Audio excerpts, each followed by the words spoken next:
12व्या शतकातलं हे शिवमंदिर तुम्ही पाहिलं आहे का? तर हे आहे गोव्यामधलं सर्वात प्राचीन तांबडी सुर्ला मंदिर आणि इथपर्यंतचा बाईक राईड अनुभव खूपच भन्नाट होता. रस्त्याच्या दोन्ही बाजूना हिरवीगार झाडं, इतकं सौंदर्य की प्रत्येक वळणावर वाटत होतं की फोटो आणि videos काढण्यासारखं. Entry फीला 10 rupees per person आहे आणि मंदिराचा टायमिंग आहे सकाळी 8:30 तर संध्याकाळी 5:30 वाजेपर्यंत. मंदिराभोवती सुंदर अशी बाग, वाहणारी छोटीशी नदी अशी पाहायला मिळते.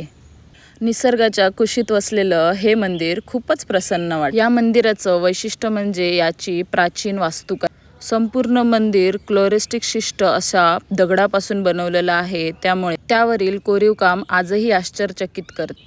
मंदिरामध्ये आपल्याला गर्भगृहामध्ये शिवलिंग पाहायला मिळते आणि मुख्य मंडपामध्ये मस्तक नसलेला नंदी. हे मंदिर पणजीपासून अंदाजे 65 किलोमीटर अंतरावर आहे.